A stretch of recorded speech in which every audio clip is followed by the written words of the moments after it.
Hi, welcome to Cherry Red TV. My name's John Reed. I'd like to welcome our guest today, Dave Bentley, Mancunian legend of the punk era and one-time manager of the Drones. Hi Dave, how are you? Hi John, fine thank you. So let's take you right back to the Manchester scene of the late 60s, early 70s. Maybe paint a picture of what it was like at the time. Gloomy, dark, wet, but a pretty good rock scene if you like rock music. We had 3 universities in the area, numerous colleges who all put their own gigs on. So there was quite a big gig scene, but not on a private club level. It was all student based, but good all the time, very active. You wanted to see a band, you could do most days of the week. What was the first band you saw? I saw David Bowie support Tyrannosaurus Rex, was my first gig. Wow, good start. Yeah, 1968. Girlfriend dragged me along to that one. And then I went to see The Nice. That was the first band I paid to go and see. With Keith Emerson? With Keith Emerson, right, the man. Okay. So it's quite a small scene, I would have thought at the time, was it? Or? Well, depends what you're comparing it to. Obviously small compared to London, but Manchester, big city, it's probably the second or third best music scene going. Right. And how did you get to meet the guys who became the Drones? How did that happen? I went to college, and one of my mates there, a guy called Gary, he had a long lank hair, he was in a dreadful rock band. I was putting the gigs on at college. They supported, they were dreadful.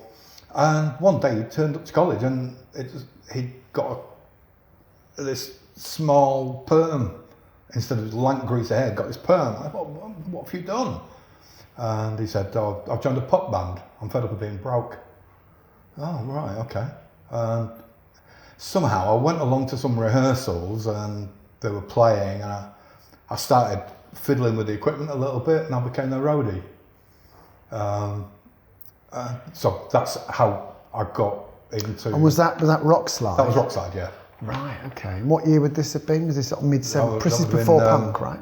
75, probably. Right, okay. Yeah. And where were the Drones from in Manchester? Gary and Whisper are from Salford, Swinton, and Mike and Pete were from the top of what's now the Northern Quarter in Manchester. So yeah, we're Manchester Salford. So that was why, at the end of the day, Slaughter and the Dogs, when we saw them, hated them. They're from Wythenshawe. And we were never friends, but we had numerous scuffles with them backstage. No, not too bad tempered, you know. So sort of local rivalry. It was handbags, you know. So before punk comes along in 76, were there other notable live bands on the circuit who were just playing the pubs and clubs, other than Rockslide? No, not really. You didn't even know who was local. Well, I didn't, because I'd got the gigs, and even if I was in a pub, I could not speak to the band afterwards. They were, I don't know, not gods, but they were unapproachable. I never spoke to anybody who played an instrument, I think, until I went to college. And I met Gus and got into the punk thing, and I realised everybody was actually human. As long as you want to talk about football or politics, everybody was fine. What nobody likes is somebody rushing up to them and saying, I've got your latest album, yeah, I think you're brilliant, everything you've done, you know. You don't want to hear it. No. They've heard it too many times. Okay, so fast forward to mid or summer 76, and then there are these 2 very famous gigs at the Leicester Free Trade Hall with the Buzzcocks. I think the first one they're supporting Sex Pistols, or both they're supporting the Pistols, No, is that right? No, so the Buzzcocks put, there's a long story, there's documentaries out there about it. The Buzzcocks invited the Sex Pistols to come and play in Manchester. That's right, yeah. A couple of weeks before the gig, the Buzzcocks chickened out of being the support band. And they got a rock cover band from Bolton to support, a band called Solstice. And one of my other college friends was a bass player in Solstice. So I'm probably the only person who went to that gig not going to see the Sex Pistols. I went to see the support band because my mate, the bass player. Right. And obviously I saw the Sex Pistols, about 30 people there. And, bit weird, what's that all about? Because they weren't on my radar at all then. And they started to play, I heard they were going to play again with the Buzzcocks and Slaughter and the Dogs. So with the two local bands, it irked our interest a little bit. So all the band went. Because I've been to the first one, a bit weird. Were they still rock slide at this point? Yeah. Still rock slide for a while. Yeah. And we went to that gig, kind of, what's that all about? Laughed. They were dreadful. The Buzzcocks were absolutely appalling. So bad, in fact, I had to go and see them again. When they played Fufu's place, the Ranch.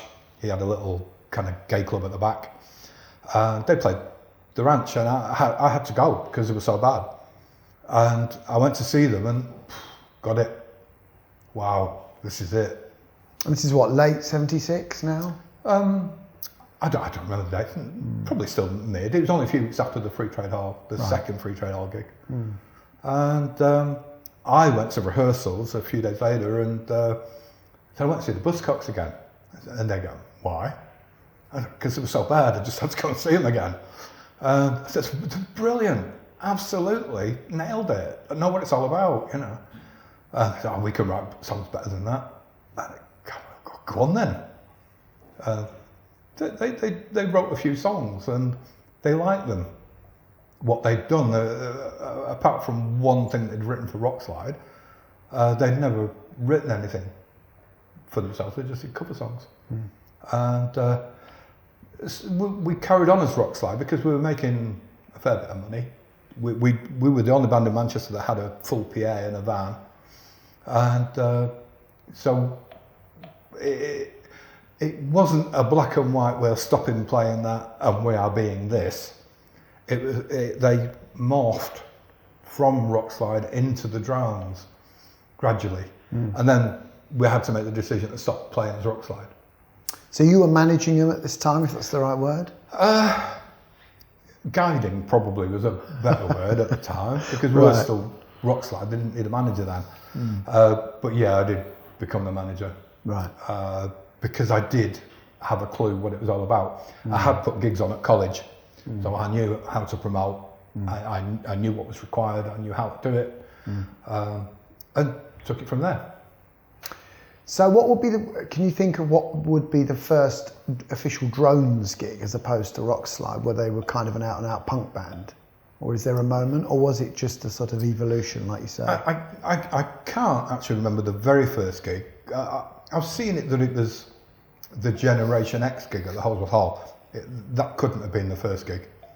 I suspect it was probably somewhere like Pips, one of the small kind of, not gay but more Roxy music type venues that were which were alternative in '76. A small select group of people used to go. Yeah. So it would have been a smaller one. So you mentioned about the animosity with Slaughter and the Dogs. I think you mentioned to me previously there was a bit of a fight at one of those lesser free trade hall gigs. Is that right? No, not with us. That was at the Electric Circus. Oh, okay, right. Like I said, it was handbags. It was always pushing and shoving, and right. We're top dog, it's like not you. Yeah. And poor old Wayne got in the way of Rossi and Mike, and he ended up falling down the stairs and breaking his wrist before they were due on stage. Christ, okay.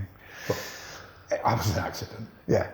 Okay, so I suppose like a lot of those bands at the time, they opted to do that DIY single. So tell us about that first EP, The Temptations of a White Collar Worker. Yeah, so we'd heard the Buzzcocks were putting an EP out, and we knew Slaughter and the Dogs were going to put one out. So we had to. Why not? So nobody was working at that point. But I said I'd borrow the money off my mum to pay for the studio time. I didn't really borrow it off her. I had the money, but I knew I'd never get it back if the band thought I was paying. So that paid for 8 hours in the studio. Where was it recorded? Where? Yeah. Was it Countdown on Oldham Street in Manchester? It was in Manchester. Yeah. He said vaguely. Right. It was 8 hours, £40. We actually did 5 tracks. Search and Destroy was the fifth one. Okay. Yeah. But we didn't really mix that one. That was just like a live, boom, done in 5 minutes. Yeah. Whereas the other ones were mixed a little bit. Unfortunately, the quality got lost a little bit when we were cutting it. That was something I didn't know about.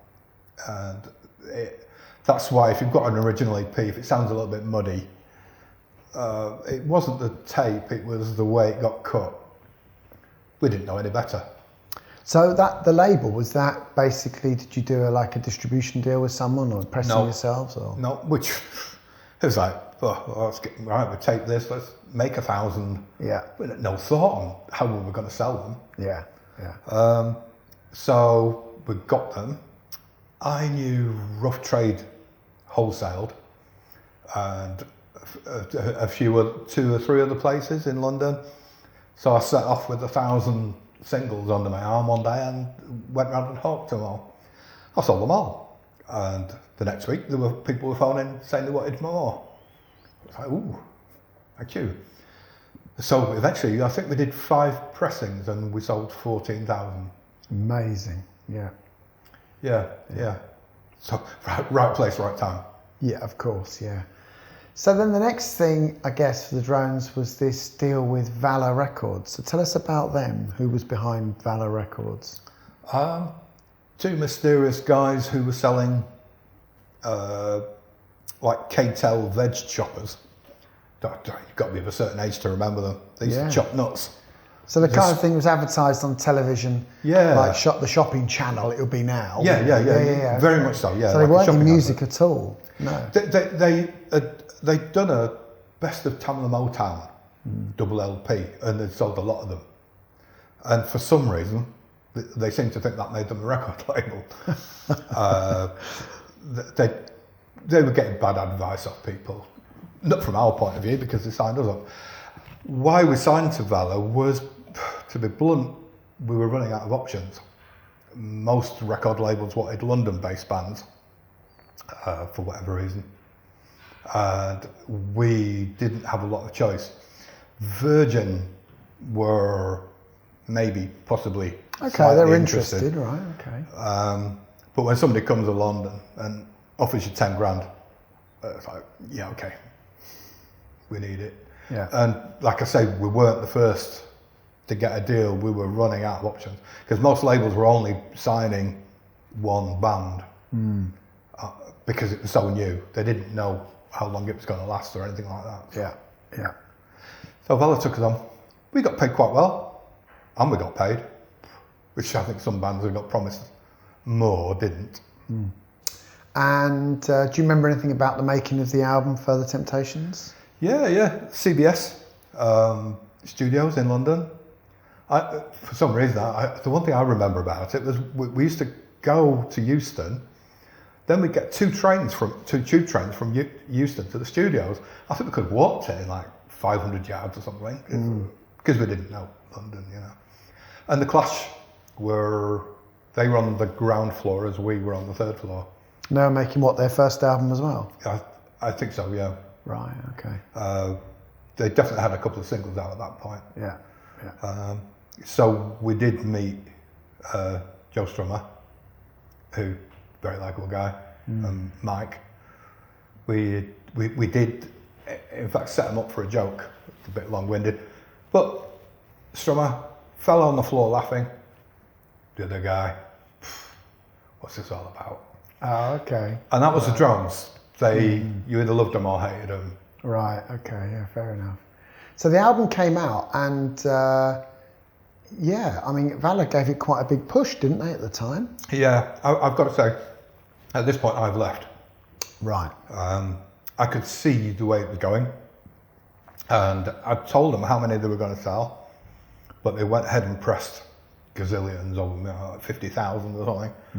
I told them they were going to sell 10 to 15, because they had no distribution deal. I don't know how they thought they were going to sell them. And but they took back page ads out in the music press, radio ads. But even if you wanted it, you couldn't buy it because there was no distribution deal in place. Right, okay, yeah. So one day, I was sat in the office at the record company, I had my feet on the desk, I was kind of staring at the ceiling. Somebody walked past and they doubled back and said, "Well, you look really fed up." I said, "Well, you know what I am?" And I just walked out. And that was about 2 weeks before the LP came out. But yeah, I've left. Oh, fair enough. So you don't know anything about that Be My Baby single that was white labelled then? No. What the story was, why it didn't come out? No. Okay. I'm not sure it was ever going to. I think, I don't know. I don't know what was going on with the drones. The drones got picked up by two people who are never mentioned on the Manchester punk scene. That was Alan and Graham, who ran the Electric Circus. Alan and Graham, God bless you, because they created the Manchester music scene for that era by having the Electric Circus going and putting punk bands on. And I've never seen them mentioned. No, you're right, actually, kind of written out. Alan and Graham, I don't know what happened to them, but they came to me and said, "We know you've left the drones, but can we manage them?" Right. That's the kind of guys they were. They didn't have to come and talk to me, you know, and I said, "Yeah, no problem, go for it." Okay, and then obviously the drones are still going to this day, and we've got this new box set coming out. But for you, you went off, and then presumably that was around the time you formed Bent Records? Yes. So I had the know-how. I'd got to know V2 because they'd come into my office in the record company, and they just made me laugh. So they were quite, so they had a Bowie glam sort of influence as well to what they did, didn't they? Yeah. Okay. There were four very funny guys, and anybody who can make me laugh has got me going. Yeah. So I put a single out by them. Then it was John the Postman. So let's just take a moment, because for those people who haven't seen or heard John the Postman, how would you describe his performances and his music in inverted commas? Because he was certainly an acquired taste, I think it'd be fair to say. His name was John and he was a postman. Yes, he was actually a postman. Right. Okay. And he used to always turn up at gigs in a postman's jacket and his postman's badge. He was the last person to deliver a telegram in Manchester. Even I only vaguely remember what a telegram was, but he delivered the last one. He would just jump up on stage after the bands had finished and start singing Louie Louie. And people started clapping along to it. And if you weren't throwing bottles at him, you were clapping, sort of thing. And he eventually got to a point where people would jump up on stage and play with him. This was largely instigated by me, because I knew quite a lot of these. You know, I know you finished your set, guys, but go on, everybody knows Louie Louie, go and play it. And he would just get up and, man, it'd last for 30 minutes sometimes. It was rapping. Because he would do the chorus of Louie Louie and then start singing about his week, about what had happened to him and how many pints he'd had the night before and who'd not bought a drink, and madness. Only through punk would it happen. So you put 2 records out by John the Postman, right? Yeah. Well, the first one, again, is like £40, day in the studio, let's see what happens. And we put it out. It actually made vinyl. That wasn't the plan, but I actually made some 250 copies in a brown paper sleeve with a little stamp at the corner with a rubber frank on it. Only the first 250 got that. And again, record stores kept saying, we want more. Well, you know, it's a bit personal. Was John Peel picking up on? John Peel played it, yeah. Right, okay. Yeah. So we sold 1,050, and I said, right, no more. Not doing it anymore. This is kind of personal, you know? So, anyway, we thought, right, we'll do a second one. So we got a second session together, which had a couple of the drums on it and a few of the musicians. The first one, nobody could play, really. The second one, we got people in who could play. I went, okay. I said, okay. He wanted to do a third one. all right. We did a third one, but then kind of the spark was gone for me. I said, you can have the tape, but I'm not putting it out. And that was the end of that. Stayed undiscovered for a long, long time until Overground, I think. Yeah, that's right. John Espin did the CD, and the cult of John the Postman expanded, as it were. Yeah. So John, in his later years, God bless him, in his 50s, always wanted to do a fourth album. So I'm not paying for it, John. I said, why not? I said, well, John, you said you wanted to do an album of saxophone solos. And he said, yeah. I said, but John, you can't play the saxophone. He said, no, but it'll still be good. That's the kind of confidence he had, I wish I had recorded it, but that would have been mad. And you also recorded with, in a sense, the equally bonkers Not Sensibles. Yeah, well, that came about in a not sensible way. I got a letter through the post, and on it said, we played John the Postman 3 times, this must be a record. By the way, we're playing at the Band on the Wall on Monday, which was like new band night. And I had to go and see them. Anybody who played John the Postman 3 times, you've got to go and see them. And they made me laugh like V2. So that's how they got on. Right. Then. And the other act on the label were the Teardrops. So tell us about them. Yeah, nothing really about them. They just came around one day with a tape and said, hey, we've done this, do you want to put it out? Yeah. I played it. I said, yeah, okay, sounds pretty good. I'll do it. Yeah. So how come Bent Records didn't continue in that fine tradition? I'm not very driven. Not very driven. And I started drinking. I disappeared for like 3 years. Right. Yeah. But I was doing it for fun, not the money. Yeah. At some point it stops being fun. Yeah. Yeah.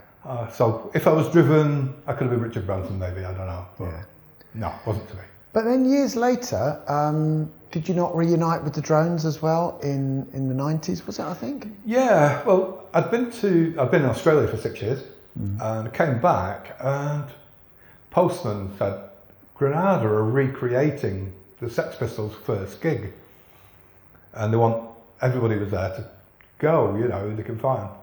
Okay. So I went. It was kind of strange because there was like 3 or 4 times as many people who were actually there. All these people were claiming to have been there. Right, yeah, always. All the good and the great. Yeah. John had been there with like 5 of his mates. So that was like 20% of the audience straight away. And I think there's a great mix-up with people between the first and the second gig. And it kind of morphs into one. But the first one, there were only about 30 people there. Right. So this Granada TV thing happened, and there were some flyers for this punk festival. And I looked at it. I'd been in Australia for 6 years. All these old punk bands were there. God, it's a joke, And I phoned the guy up, and I said, is this actually happening, or is it a joke? No, it's happening. Oh, right, okay. So, and we were chatting. I used to manage the Drones. How much do you want to put them together? I was like, ooh, let me have a think. And just sort of made a number up, and he agreed to pay it, and that was it. I thought, better find the band now. Right, okay. That all came from that offer then? Yes. Right. Steve's got quite an unusual surname, Kundal. There are not many Kundals in the phone book. And so I found Steve, I think it was on the first phone call actually. Mike and P, I vaguely knew where they lived, so that was asking around in a few pubs, and I found him. Yeah. Gus, I can't remember how I found him, but Gus knew. I got a message to him somehow. That was a friend of a friend of a friend kind of thing, and he phoned me back. Now you just look on Facebook, but back in the day, you got to improvise. Yeah, of course. So the only person who wouldn't join was Steve, because Steve and Mike had such a big argument at the end that it wasn't reconcilable. Yeah. So that, which was a shame, but we got a good replacement, Geordie. The other thing to say is that when we met before, I hadn't realised that you were behind those legendary, infamous Buzzcocks bootlegs, Time's Up and Razor Cut. So tell us about how they happened. I was a Buzzcocks fan. Endo. but it needs to make a few quid as well. The Buzzcocks knew I'd done it. They even gave me a couple of tapes. They didn't give me the Time's Up tape, but right. When I was putting the third one together, it was I got some tapes from them and to make it better. Oh, I see. So the Time's Up and Razor Cuts, you didn't record them. They just gave you the tapes and you got the bootlegs pressed up. No, the Time's Up tape I got from somebody's brother. I won't say who. On a cassette.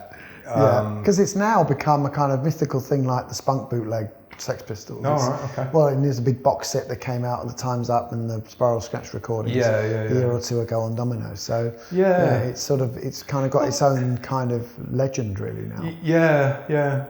No, I mean the other album, the Time's Up was one complete session from the Buzzcocks, whereas the others were compilations of like John Peel sessions.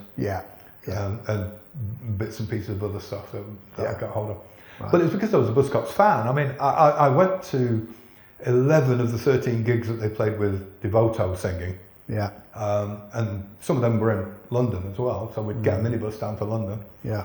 And I went to gigs without him being the vocalist, God knows how many times. As I was saying before, I went to see them in Melbourne, San Francisco. So it's a fan-based bootleg, not a money-based bootleg. Absolutely. And you were saying earlier that you were toying at one point with management of other bands, and you said Joy Division popped round to see you one morning. Is that right? Yeah. But they would. If I'd have managed them, they wouldn't have been the same. Yeah.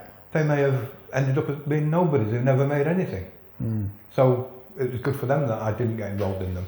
Do you remember did you see Warsaw or Joy Division early on? Yeah, well, I put a gig on called Stuff the Jubilee at the Squat, which is now where the academies are. And it was just us, the drums, and the Negatives, which was going to be me, Paul Molly, the journalist, Kevin Cummins, the photographer, and Steve from Shy Talk on drums. And the key was none of us were going to play or rehearse or practice, and Paul Molly was just going to give me the lyrics 5 minutes before we went on. And these said quite chaotic, and so that was going to be it. But then I think I got a phone call from Warsaw because two of them lived in Swinton, where I'm from, and they played. They wanted to play, So I said okay, but there's no money in it. That's it. And they said okay, no problem. So then that was fine. Then I get a phone call from the Fall. They'd never played any gigs apart from a youth club as well. So the Fall were on the gig list. And this is what, summer 77, Jubilee 77? Yeah, okay. Yeah. And then when we were setting up, I mean, we'd got 4 bands on, so it was a bit of a squeeze on stage anyway. Some really ragamuffin guys turned up in leather and dirty, and they wanted to play. And I said, sorry guys, just can't do it. Can't get you on stage. I said, oh, go on, we come from Preston. I'm like, well, there's no room on stage, just can't do it. And they said, we'll play in front of the stage. I said, okay, but you haven't got long, like 15, 20 minutes, that's it. It's okay, we'll do it. And they came in, and the drum, they brought in a Chad Valley drum kit. Chad Valley were a toy manufacturer. So we had a Chad Valley bass drum, a 1930s snare. I don't know if you see one of them, they're really large. Right. I think a tin tray as a cymbal. I thought these are going to be good, magnificent. It was the worst. The worst, who are also kind of infamous now, aren't they, in terms of... Yeah, I mean, I wanted to record them. Right. But unfortunately somebody else had offered them, and they waited for him, and it never happened. Right. Got to the point, John Peel actually wrote me a check out to record them. To record the worst? Yeah, we were at the Brass Tacks recording, and Alan was there, and him and John Peel got on really well. I said, I'm going to record them, but I haven't got any money just yet because I've just brought out a single out. I said, I've not got the money back from that yet. And he said, well, how much do you need to record them? I said, maybe a couple of hundred, And he just got his checkbook out and wrote me a check out for a couple of £100. Gave it to me. Wow, but it still never happened? No, unfortunately. They decided to wait. And, a massive man. Absolutely. That would have been interesting. But So to wrap up, what would you say was your fondest memory of those days on the Manchester punk scene? Is there one particular gig or one particular moment you could say would be a highlight? Probably not one moment, but I do remember the friendship that went on. There's a guy who wrote an account. I've got to look to one side here. Frank Owen, Booze, Blood and Noise. I don't know what Frank Owen did, but he must have upset some people because it's a tale of him getting beaten up and how violent it all was. Right. I never saw anybody get beaten up at a punk gig. Yeah. Was I blind? You know, he got beaten up after punk gigs in the street. You know, he's talking about a gang called the Perry Gang that used to operate outside the Electric Circus. Oh, the Perry Boys. The Perry Boys, yeah. Absolutely, yeah. Never heard of them. Right. And there were some little kids who used to come and make a nuisance, but they were just kids being kids, about 12, 14 years old. Yeah. But they weren't big guys who wanted to fight. They'd get an eye rifle and start taking pot shots at you from the balconies, but from the flats opposite. But it was a very together scene. Everybody was helping each other, you know. Yeah. And I always remember that the punk scene was so much friendlier than the hippie scene that I'd come from. Interesting, because people wouldn't expect that, would they, really? No, everybody was much more honest because nobody had anything. So there wasn't that rivalry going on, you know. Quite right. Dave, thank you very much for coming in and sharing your reminiscences with us. So The Drones, the albums, is released in November on Captain Oi Records. Thank you very much. Cheers.